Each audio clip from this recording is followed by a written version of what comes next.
C'est un sujet que les chrétiens célibataires n'osent pas trop parler. Pourtant, tout le monde en a, sauf une infime petite minorité. Alors allons-y, parlons-en.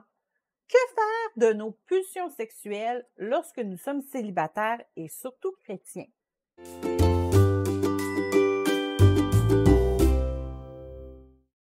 Si vous n'avez pas le don de célibat, vous avez probablement déjà eu des pensées à caractère sexuel. Ne soyez pas offensés ou gênés, ce n'est pas un phénomène nouveau. L'apôtre Paul en a même parlé. Mais s'il manque de continence, qu'il se marie, car il vaut mieux se marier que de brûler. 1 Corinthiens 7,9. Il est ici question de bien plus que des pensées sexuelles, mais bon, nous comprenons le point que l'apôtre veut faire. Nous savons que Dieu demande que le sexe demeure dans les liens du mariage.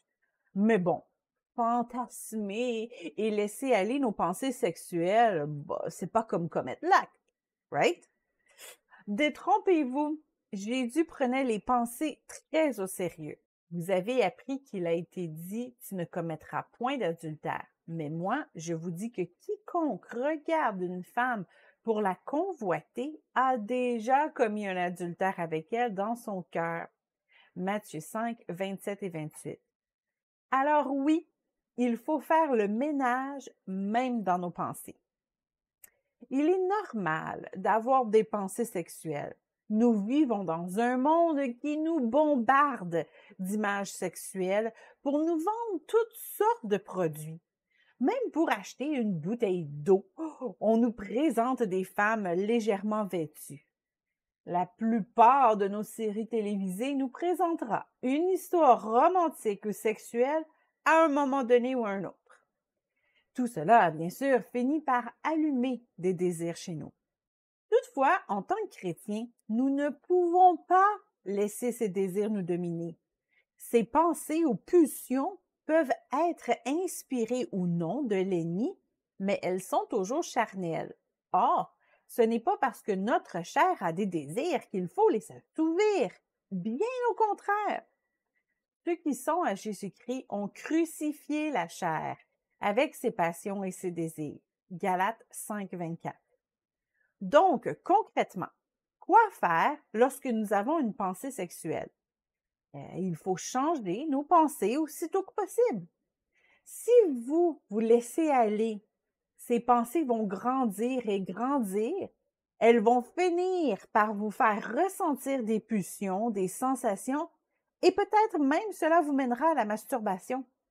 Rappelez-vous, nous ne devons pas assouvir les désirs de notre chair, nous devons les crucifier. Bref, dès que des pensées commencent, refusez-les et remplacez-les. Si vous les combattez, elles ne partiront pas. Essayez de ne pas penser à un éléphant rose, hein? Pour que ces pensées disparaissent, il faut les changer par d'autres pensées qui sont édifiantes. Au reste, frères, que tout ce qui est vrai, tout ce qui est honorable, tout ce qui est juste, tout ce qui est pur, tout ce qui est aimable, tout ce qui mérite l'approbation, ce qui est vertueux et digne de louange soit l'objet de vos pensées. Philippiens 4, 8. Si vous en parlez avec Dieu, que vous vous rappelez que vous êtes le temple du Saint-Esprit, cela devrait refroidir vos passions assez rapidement.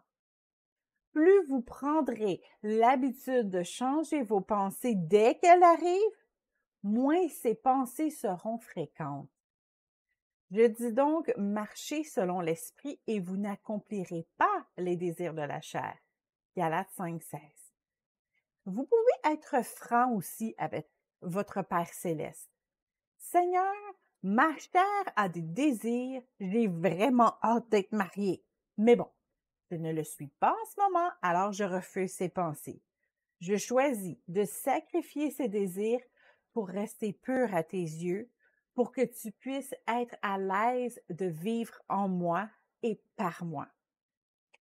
Comme nous venons de le dire, plus vous résistez à ces pensées, moins fréquentes elles seront.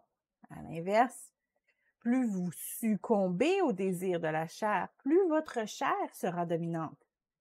Si vous avez déjà eu une vie active sexuellement, vous pourriez avoir davantage de pulsions ou de désirs sexuels. Vous aurez à travailler plus fort pour garder vos pensées pures. Une autre raison pour garder le sexe à l'intérieur du plan de Dieu, soit le mariage. Il ne faut pas réveiller l'amour ou les désirs sexuels avant que cela soit le temps. Cantique des Cantiques 8.4. Mais soyez persévérants, vous aurez la victoire. Christ a remporté toutes les batailles à la croix, même celles qui se sont dans nos pensées.